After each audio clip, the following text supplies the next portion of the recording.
Mais en quoi cela t'aide, toi? Tu sais, il y a des gens, beaucoup de musulmans aujourd'hui, les hadiths, ils les déconsidèrent. Aujourd'hui, beaucoup de musulmans, les hadiths, ils portent même pas attention aux hadiths. Des informations comme cela, tu sais quoi? Normalement, on devrait méditer, mais profondément. De se dire, subhanallah, regarde, Allah subhanahu wa ta'ala, l'opportunité qu'il donne à son serviteur d'avoir une position qui peut être enviée par les prophètes et les martyrs. Il n'a pas dit, oui, ce sont des gens qui doivent avoir vécu dans telle période, qui doivent avoir reçu une révélation, qui doivent avoir fait la bataille de Badr ou je ne sais quoi. Non, on ne parle pas de cela.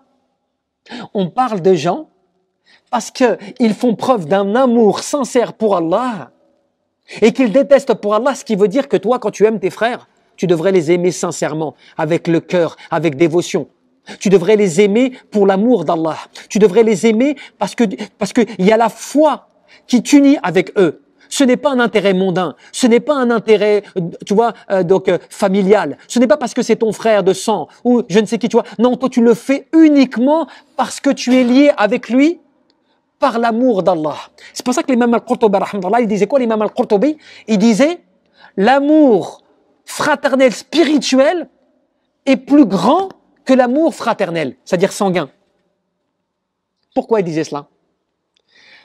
Parce qu'en fait, tu sais, l'amour de sang, c'est un amour qui est lié juste par la famille, mais qui peut faire que du jour au lendemain, cette personne soit ou ne soit pas ton frère. Par le fait, imaginons qu'il n'accepte pas d'être musulman comme toi, il n'accepte pas la foi, des choses comme cela. Ça peut te séparer de lui. Alors que la foi spirituelle, la foi du cœur pour Allah subhanahu wa ta'ala, c'est une fraternité dans ce bas monde. Mais c'est une fraternité que tu retrouves le jour de la résurrection. C'est vrai ou pas? Alors que ton frère sanguin, il est ton frère dans ce bas monde. Mais si toi, il n'est pas avec toi dans la spiritualité, tu ne seras pas avec lui les Yawm al-Qiyamah. Alors que la foi spirituelle du cœur, avec Allah subhanahu wa ta'ala, tu l'as dans ce bas monde. Et en plus de cela, tu la retrouves au paradis avec lui, quand tu y rentres. Subhanallah.